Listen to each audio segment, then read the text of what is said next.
Om Swastiastu. Baik, perkenalkan nama saya Nyoman Cikra Senjaya dengan NIM 231 323 1033.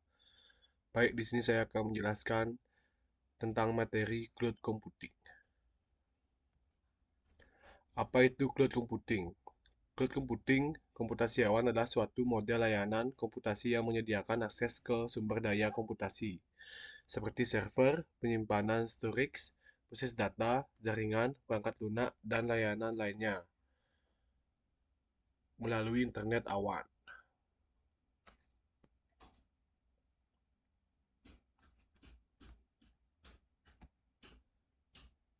Dengan cloud, pengguna tidak perlu memiliki infrastruktur fisik atau perangkat keras sendiri karena semua layanan bisa diakses sesuai kebutuhan dari penyedia layanan cloud.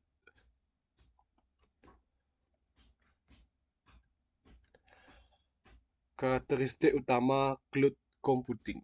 Yang pertama, ada on-demand self-service, yaitu pengguna dapat secara mandiri mengakses dan mengatur layanan komputasi sesuai kebutuhan tanpa interaksi langsung dengan penyedia layanan. Yang kedua ada broad network access. Layanan tersedia melalui jaringan dan dapat diakses menggunakan perangkat standar seperti laptop, ponsel, dan tablet. Yang ketiga ada resource pooling. Sumber daya komputasi digabungkan dan dibagikan kepada banyak pengguna. Dengan sistem multi-tenant, sumber daya ini dilokasikan secara dinamis sesuai permintaan. Dan yang keempat ada rapid elasticity, yaitu kapasitas layanan dapat diperluas atau dikurangi dengan cepat sesuai kebutuhan. Hal ini menciptakan kesan dan terbatas bagi pengguna. Yang kelima, measure service, yaitu penggunaan sumber daya dapat diukur, dimonitor, dan dilaporkan, sehingga transparan dan efisien dalam penagihan.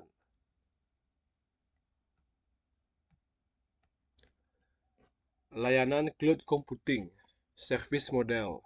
Yang pertama ada IaaS, yaitu infrastruktur as a service, menyediakan infrastruktur IT seperti server virtual, penyimpanan, dan jaringan. Contoh Amazon EC2, Microsoft Azure VM. Dan yang kedua ada PaaS, yaitu Platform as a Service, menyediakan platform untuk mengembangkan, menguji, dan mengelola aplikasi tanpa perlu mengelola infrastruktur. Seperti contoh Google App Engine dan Heroku. Yang ketiga, SaaS, Software as a Service, menyediakan aplikasi perangkat lunak melalui internet yang dapat langsung digunakan. Contoh seperti Gmail, Google Docs, dan Microsoft 365.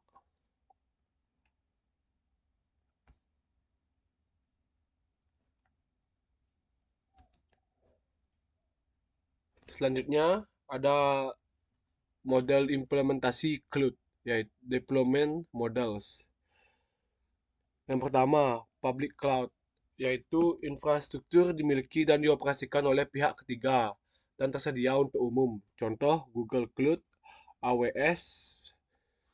Yang kedua, private cloud, yaitu infrastruktur hanya digunakan oleh satu organisasi, bisa dikelola secara internal atau oleh pihak ketiga. Tiga, hybrid cloud, yaitu gabungan dari publik dan private cloud yang saling terhubung untuk memaksimalkan efisiensi dan fleksibilitas. Dan yang keempat ada community cloud, digunakan oleh sekelompok organisasi dengan kepentingan yang sama, seperti kebijakan keamanan atau kepatuhan. Public cloud ini ciri-cirinya seperti biaya rendah karena berbagi infrastruktur, tidak perlu manajemen infrastruktur untuk pengguna, dan kurangnya kontrol dan keamanan dibanding privat.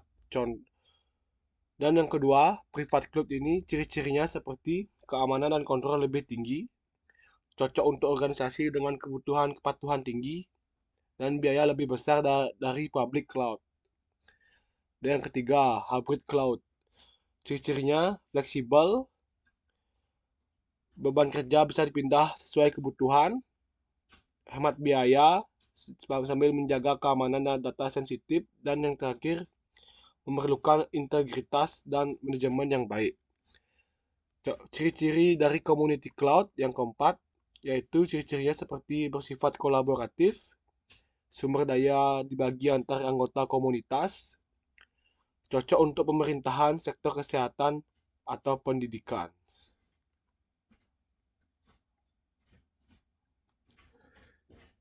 Cara kerja cloud computing. Yang pertama, komponen utama yang terlibat, yaitu klien mengakses layanan cloud melalui internet menggunakan perangkat seperti laptop, smartphone, atau tablet. Yang kedua ada front end, yaitu antarmuka pengguna biasanya melalui browser atau aplikasi yang digunakan untuk mengakses layanan cloud. Dan yang ketiga ada back end, yaitu infrastruktur cloud seperti server, database, aplikasi yang disediakan oleh penyedia layanan cloud. Dan yang keempat ada internet, yaitu penghubung antara klien dan server cloud. B. Proses kerja. Yang pertama, permintaan akses, yaitu pengguna mengakses layanan melalui internet, misalnya membuka Google Docs atau Amazon Web Service (AWS).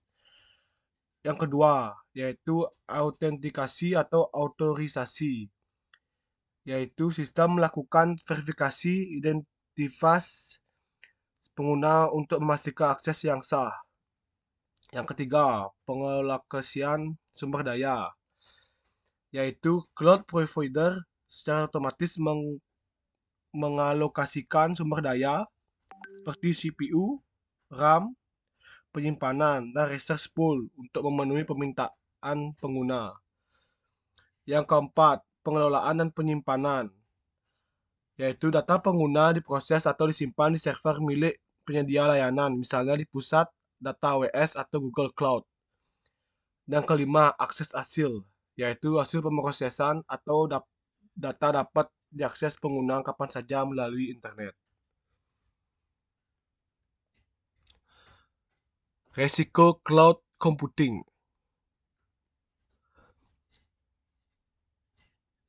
Risiko cloud computing memiliki banyak kelebihan. Cloud computing juga memiliki sejumlah risiko yang dipertimbangkan. Di antaranya, 1. Keamanan data. Ancamannya yaitu penyadapan, pencurian, atau manipulasi data oleh pihak tidak berwenang. Contoh hacker menyusup ke sistem dan mencuri data pelanggan dari cloud. Yang kedua, privasi dan kepatuhan. Masalahnya yaitu tidak semua penyedia cloud memenuhi standar privasi dan hukum data seperti GDPR. Resikonya, pelanggaran hukum jika data pengguna disimpan di negara dengan aturan berbeda. C. Downtime dan ketersediaan layanan. Masalahnya yaitu, jika server penyedia cloud mengalami gangguan, maka pengguna tidak bisa mengakses layanan. Contoh, jaringan AWS down, penyebab ribuan website tidak bisa diakses. D. Vendor login.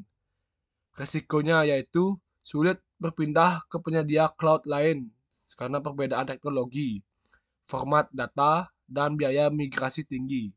Dampaknya, ketergantungan besar terhadap suatu penyedia cloud.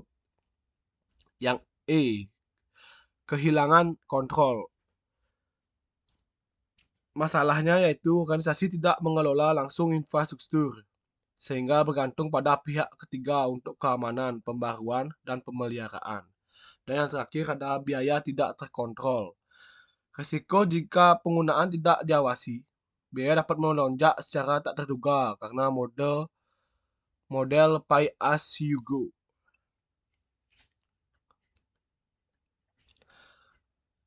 Arsitektur cloud computing. Apa itu arsitektur cloud computing? Arsitektur cloud computing adalah struktur dan komponen teknis yang membentuk layanan cloud. Arsitektur ini terdiri dari front-end, bagian pengguna, dan back-end, bagian penyedia layanan cloud, yang saling terhubung melalui jaringan internet. Komponen arsitektur cloud computing. Yang pertama, front end. Bagian yang berinteraksi langsung dengan pengguna terdiri dari user interface, yaitu aplikasi, browser, atau API yang digunakan untuk mengakses cloud. Yang kedua ada client device, yaitu perangkat pengguna laptop, smartphone, tablet, dan software client, yaitu bisa berupa aplikasi web seperti Google Docs atau portal manajemen cloud seperti AWS Console. Yang B, backend provider side, yaitu bagian infrastruktur yang mengelola dan menyediakan layanan cloud, mencakup aplikasi cloud, yaitu layanan atau aplikasi yang dijalankan di cloud seperti email, storage, CRM, dan lain-lainnya. Service model, yaitu contohnya seperti ada IaaS, PaaS, SaaS. Dan selanjutnya resource management, yaitu menyediakan dan mengelola virtualisasi VM, storage, dan load balancer. Dan yang keempat ada database, yaitu sistem penyimpanan data pengguna seperti Amazon RDS atau Google Cloud SQL. Dan yang kelima ada security management, yaitu contohnya seperti enkripsi, autentifikasi, firewall, IDS atau IPS, dan kontrol akses. Dan yang terakhir ada cloud management platform, yaitu contohnya seperti tools untuk memonitoring, provisioning, dan atau scaling. Contoh Kubernetes atau OpenStack. Selanjutnya ada cloud storage, yaitu menyimpan data pengguna dalam bentuk blok storage, file storage, atau objek storage di pusat data yang tersebar. D. Virtualization layer. Lapisannya memungkinkan satu server fisik menjadi beberapa server virtual (VM), sehingga efisien dan scalable. Dan yang terakhir ada internet network layer, media yang menghubungkan antara pengguna front end dengan infrastruktur cloud back end. Harus stabil, aman, dan cepat.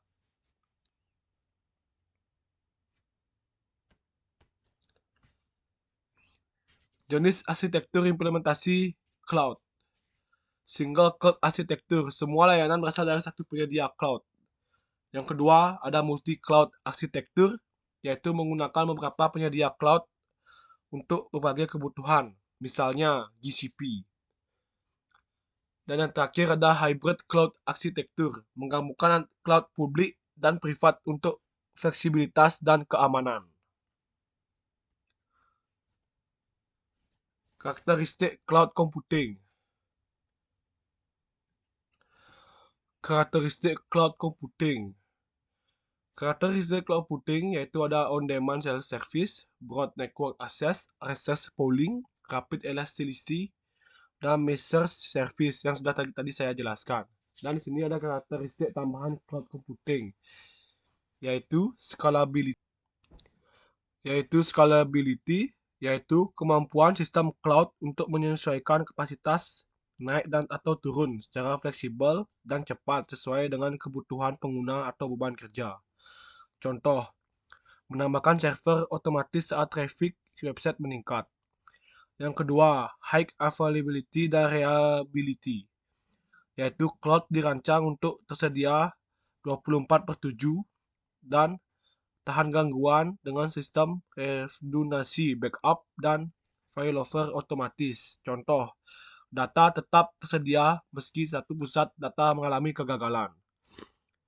Yang ketiga, multi-tenancy, yaitu satu sistem cloud dapat melayani banyak pengguna organisasi yaitu secara bersamaan dengan lokasi data dan keamanan yang ketat.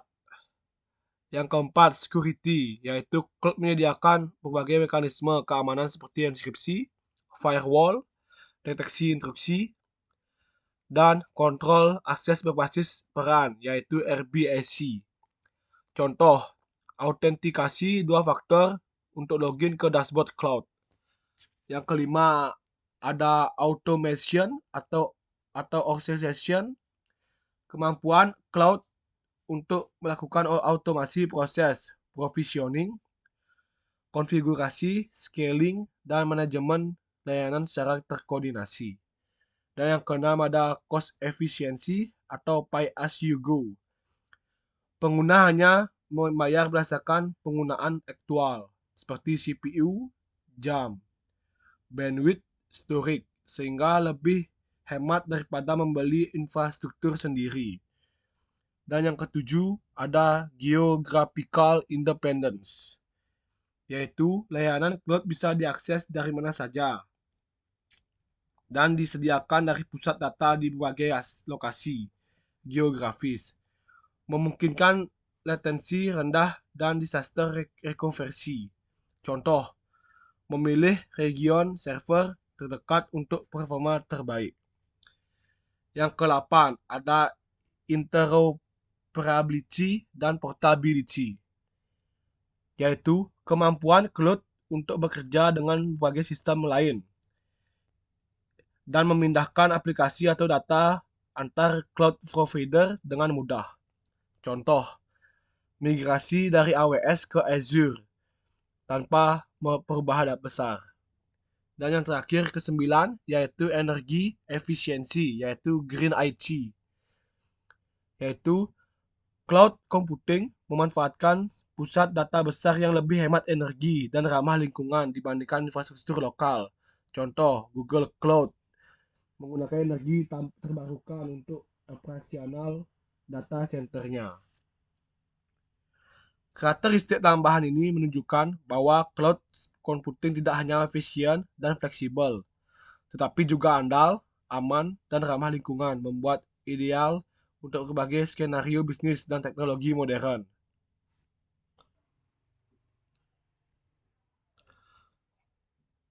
Teknologi internet data center virtualisasi dan web cloud.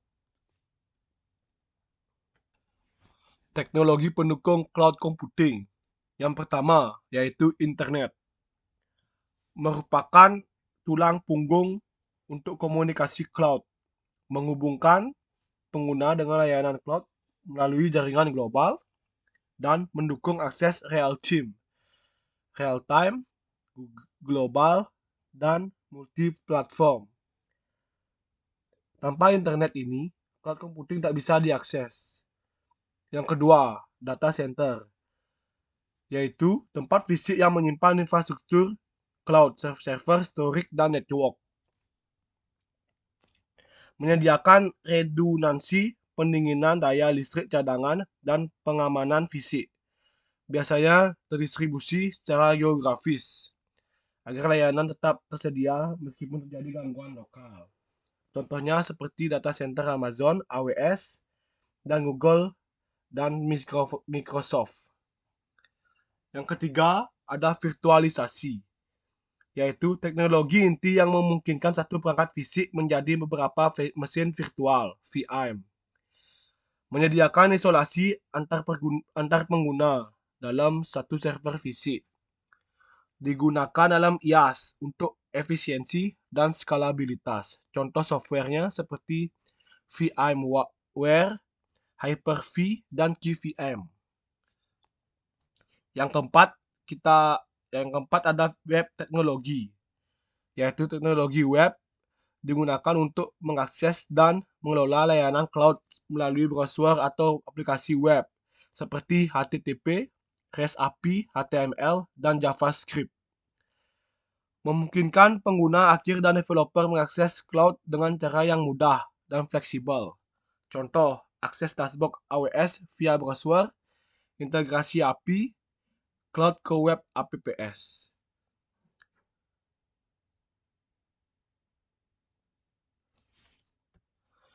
Cloud computing tidak berdiri sendiri, ia bergantung pada integritas teknologi, seperti internet untuk akses global, data center untuk infrastruktur fisik, virtualisasi untuk efisiensi dan isolasi, web untuk akses layanan secara user-friendly. Teknologi service multi-tenance, dan cloud infrastructure software.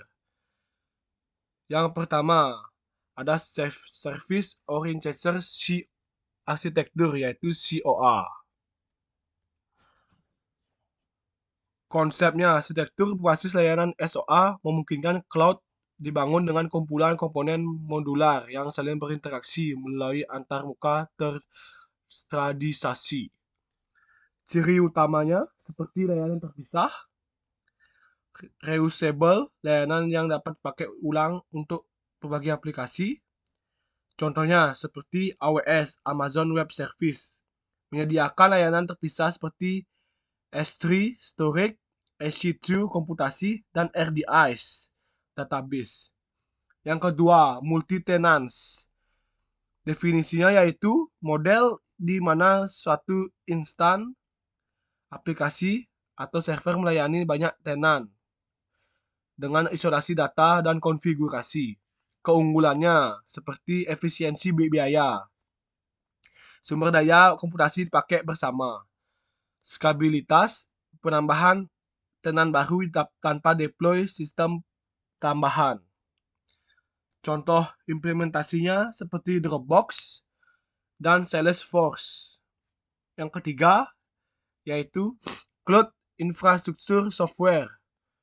Fungsinya yaitu perangkat lunak untuk mengelola sumber daya cloud, virtualisasi, storage, jaringan secara terpusat. Contoh platformnya seperti OpenStack dan CloudStack dan VMware atau vCloud Site.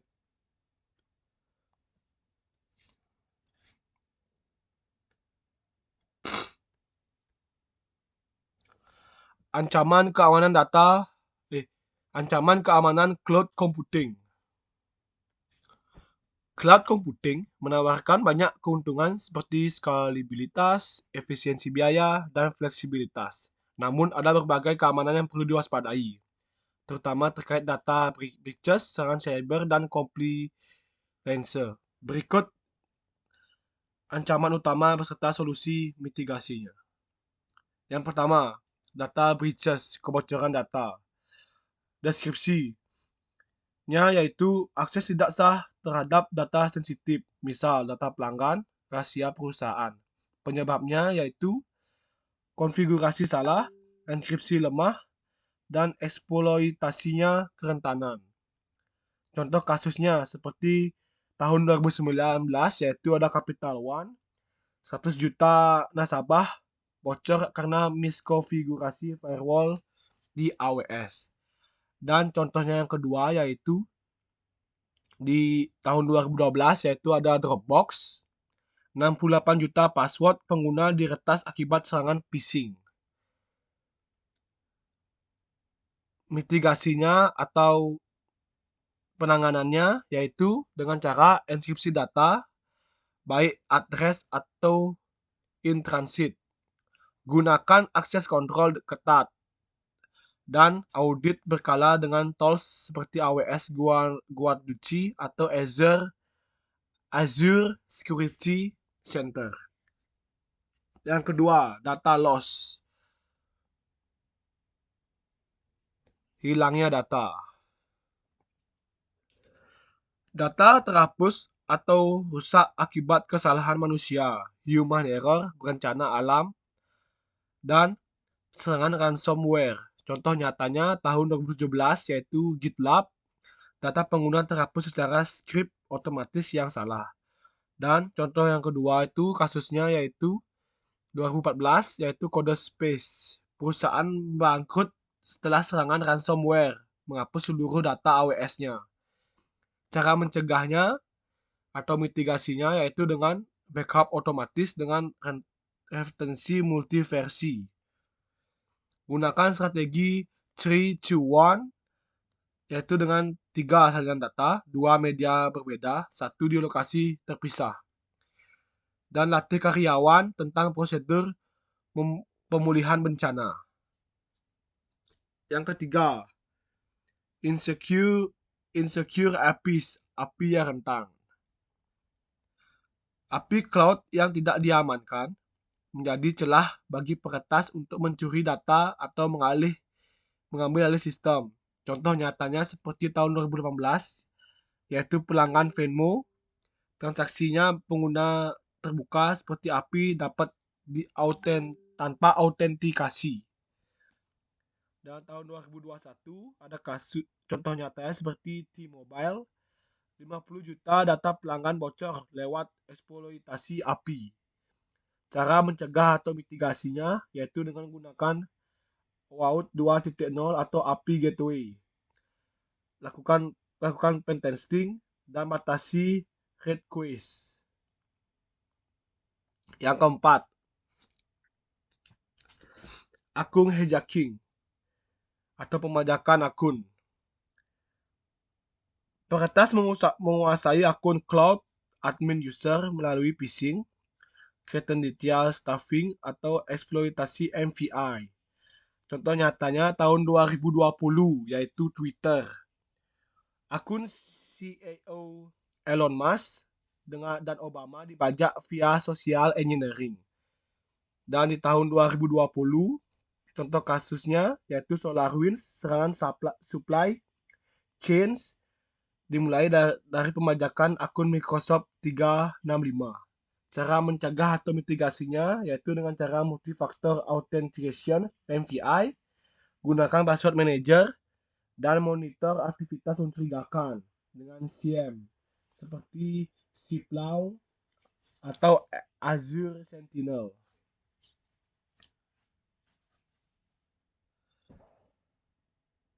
Dan yang kelima ada denial of service.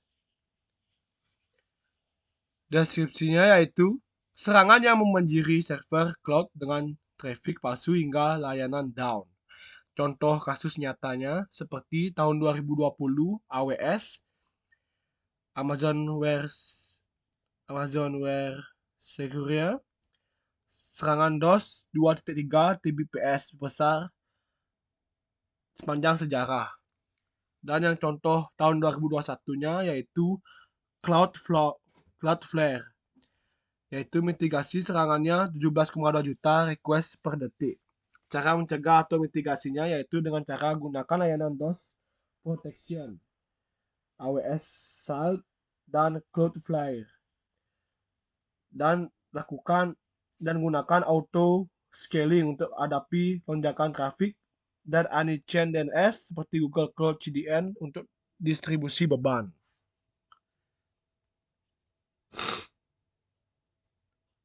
Mekanisme keamanan cloud computing. Mekanisme cloud computing memerlukan pendekatan multi lapis untuk melindungi data, infrastruktur, dan pengguna. Baik, di sini saya akan menjelaskan mekanisme utama digunakan yang mengamankan lingkungan cloud. Yang pertama, kita ada inskripsi data. Tujuannya melindungi data dari akses tidak sah, baik saat disimpan maupun saat dikirim. Implementasi dari inskripsi data yaitu inskripsi simetris untuk menginskripsi data dalam penyimpanan. Yang kedua, inskripsi asimetris untuk mengamankan komunikasi. Dan yang terakhir, manajemen kunci AWS, KMS, Google Cloud KMS, atau HashiCorp Vault untuk mengelola kunci inskripsi.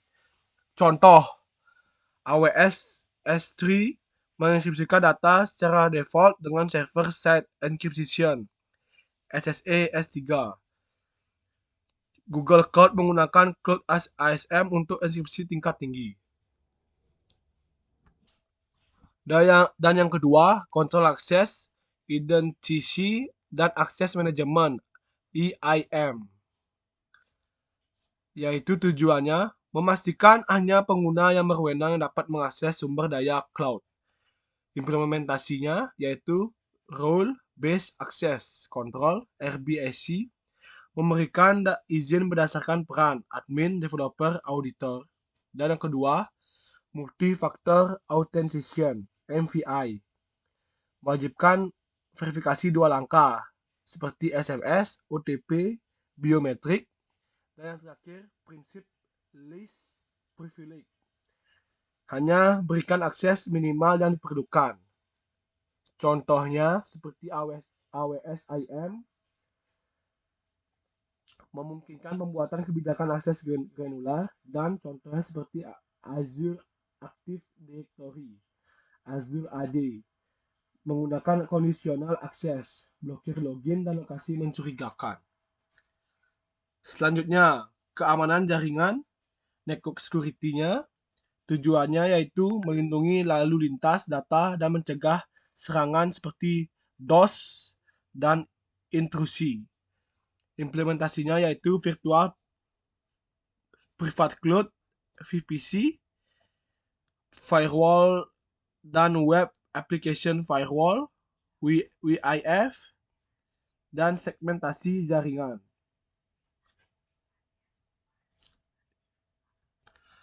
Yang keempat ada firewall dan IDS atau IPS. Firewall ini memiliki dua bagian, yaitu Network Firewall dan Web Application Firewall.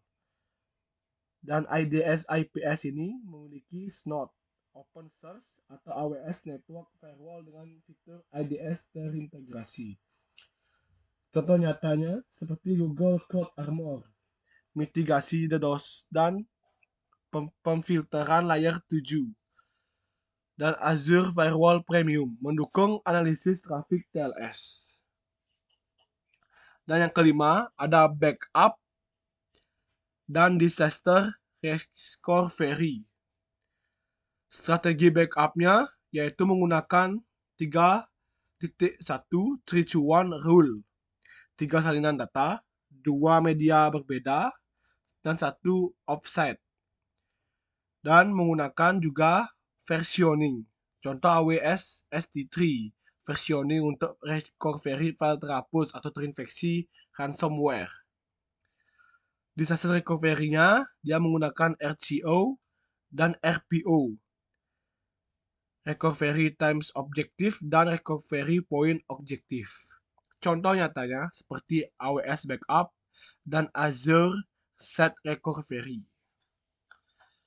Yang keenam, terakhir, ada security policies atau audit rutin. Kebijakan keamanannya menggunakan dokumen formal yang mencakup standar inskripsi, prosedur, responses, insiden, dan aturan compliance. Contohnya ISO 27001 atau NIST CSF. Auditnya menggunakan automate tools dan manual audit. Contoh nyata seperti AWS Artifact dan Google Cloud Security Command Center.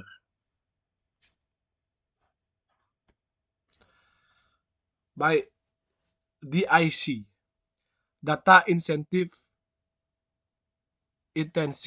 Computing. DIC adalah paradigma komputasi yang secara fundamental berfokus pada pemrosesan, analisis, dan pengelolaan volume data yang sangat besar. Ini bukan sekedar tentang memiliki data besar, tapi tentang kemampuan untuk bekerja dengan data tersebut secara efisien dan efektif. Konsep ini melibatkan penggunaan perangkat keras dan perangkat lunak khusus yang dirancang untuk menangani data dalam skala besar. Paradigma komputasi yang berfokus pada pemrosesan, analisis, dan pengelolaan volume data yang sangat besar. Ini melibatkan penggunaan perangkat keras dan perangkat lunak khusus untuk menangani data dalam skala besar.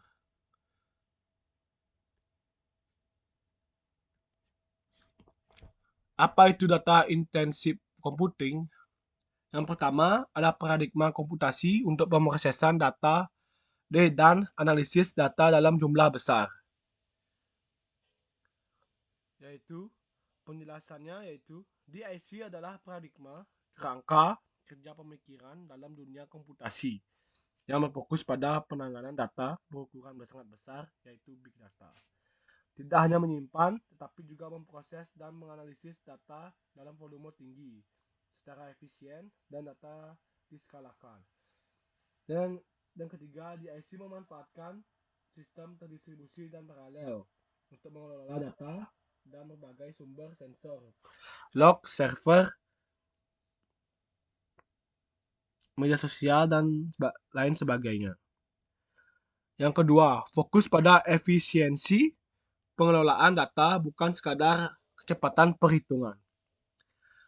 DIC berbeda dari intensive computing yang menekankan pada kecepatan proses matematis atau algoritma, seperti simulasi fisika atau rendering grafis.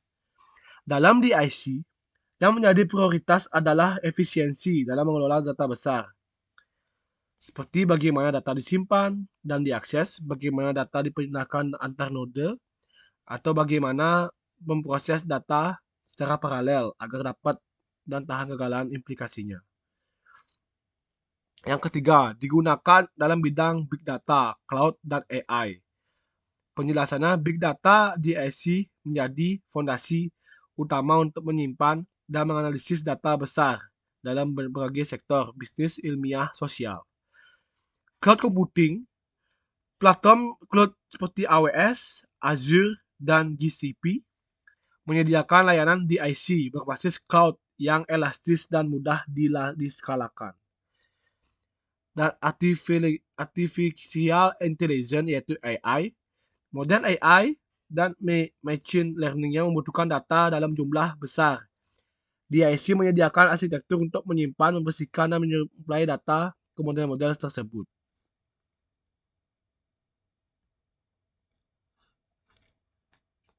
Ini bagian-bagian service model dari cloud DIC, sama seperti cloud computing, yaitu ada infrastruktur IaaS, PaaS, dan SaaS.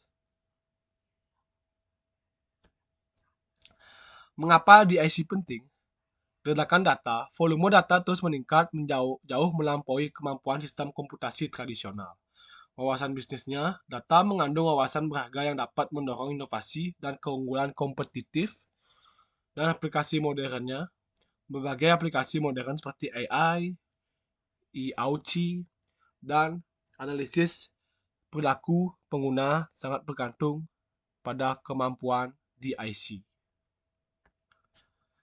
Ciri-ciri utama DIC seperti volume data besar, dirancang untuk menangani volume data yang mencapai terabyte, petabyte, dan zettabyte. Skala data yang dimaksud jauh melampaui apa yang dapat ditangani oleh database relasional atau sistem file tunggal. Yang kedua, kecepatan pemrosesan.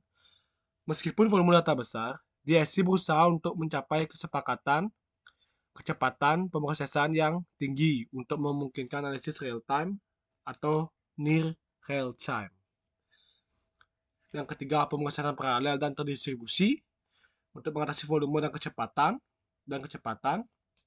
Toleransi kesalahan.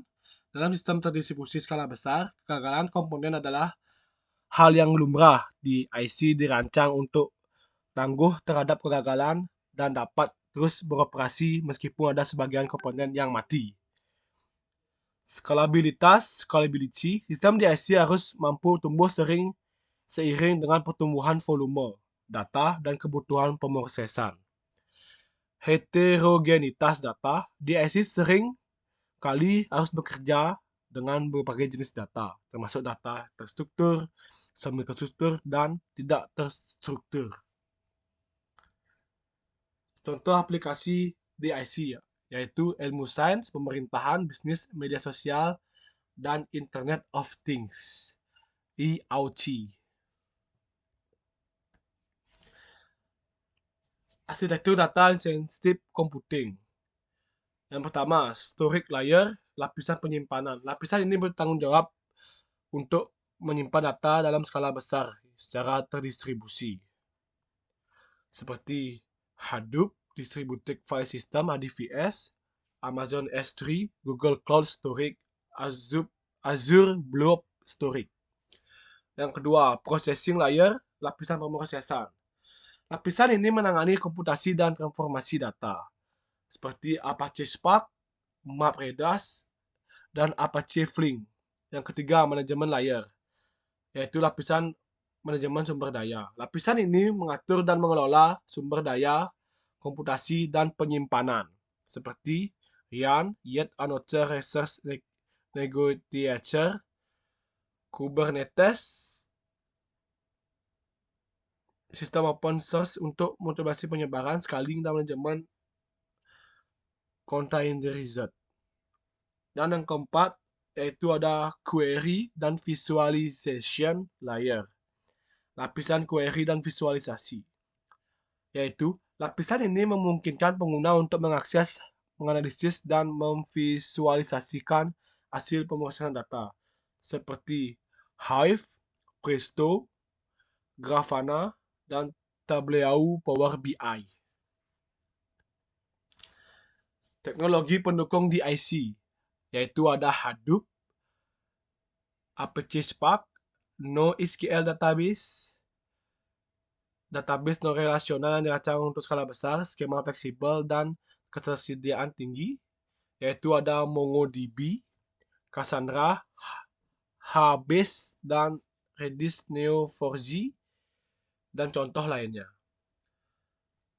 Dan yang keempat, data lake atau warehouse. Data lake di sini contoh ada data lake eksposisi terpusat yang menyimpan data mentah dari berbagai sumber dalam format aslinya. Contoh Amazon S3, Google Cloud Storage. Data warehouse repository, data terstruktur dan digunakan untuk analisis atau pelaporan. Dan Amazon Redshift, Google BigQuery, Snowflake, Azure Snapseed Analytics. Dan yang kelima ada Cloud DIC, yaitu layanan cloud telah merevolusi adopsi DIC dengan menyediakan infrastruktur scalable dan terkelola, yaitu ada Amazon Web Service AWS, Microsoft Azure, dan Google Cloud Platform GCP. Tantangan dalam DIC yaitu skalabilitas. Memastikan sistem dapat tumbuh secara efektif seiring dengan peningkatan volume data dan pengguna. Yang kedua adalah latensi. Mengelola dan meminimalkan keterlambatan dalam pemrosesan data sangat penting, terutama aplikasi real time. Toleransi kesalahan, fault tolerance, keamanan data dan privasi data, kualitas dan validitas data, kompleksitas infrastruktur, dan kekurangan talenta. DIC versus compute intensive. Compute intensive paradigma ini berfokus pada perhitungan CPU yang kompleks dan membutuhkan daya pemrosesan yang besar. Masalah utama adalah seberapa cepat Anda dapat melakukan perhitungan. Contohnya seperti simulasi fisika, perhitungan ilmiah yang rumit, dan rendering grafis 3D. Data insentif paradigma ini berfokus pada akses dan pengelolaan data dalam jumlah besar. Masalah utama adalah seberapa efisien Anda dapat memindahkan, menyimpan, dan mengakses data, meskipun komputasi juga penting sekali. Bottleneck yaitu adalah IO, input atau output data. Contoh, analisis log system, pencarian web, analisis perilaku konsumen, dan sistem rekomendasi. Tren masa depan DIC, integrasi AI dan machine learning. Yang kedua, edge computing. Yang ketiga, privasi data yang ditingkatkan. Yang keempat, cloud native dan serverless DIC. Dan yang kelima ada data mesh. Studi kasusnya yaitu ada studi kasus Google Search, platform media sosial, contohnya seperti Facebook, layanan streaming video seperti Netflix, dan analisis genomik seperti proyek genom manusia. Kesimpulan, cloud computing merupakan model komputasi modern yang memungkinkan pengguna untuk mengakses sumber daya komputasi seperti server, penyimpanan data, dan aplikasi secara fleksibel melalui internet. Teknologi ini menghadirkan efisiensi tinggi karena tidak memerlukan investasi infrastruktur fisik yang besar, serta mendukung skalabilitas dan mobilitas kerja. Dengan karakteristik seperti on-demand self-service, resource pooling, rapid elasticity, dan reusable service, cloud computing telah menjadi solusi utama untuk berbagai sektor, termasuk bisnis, pendidikan, pemerintahan, dan riset. Namun, meskipun menawarkan berbagai manfaat, cloud computing juga memiliki tantangan seperti keamanan data, privasi, dan ketergantungan terhadap koneksi internet. Oleh karena itu, penerapan cloud computing memerlukan pemahaman yang baik terhadap model layanan seperti IaaS, PaaS, SaaS, dan model penyebaran seperti public, private, hybrid, community cloud. Secara keseluruhan, cloud computing merupakan teknologi yang sangat berpotensial untuk meningkatkan efisiensi, operasional, inovasi, dan daya saing organisasi di era digital. Sekian penjelasan dari cloud computing dari saya. Sekian, terima kasih. Semoga bermanfaat. Om Santi Santi Santi Om.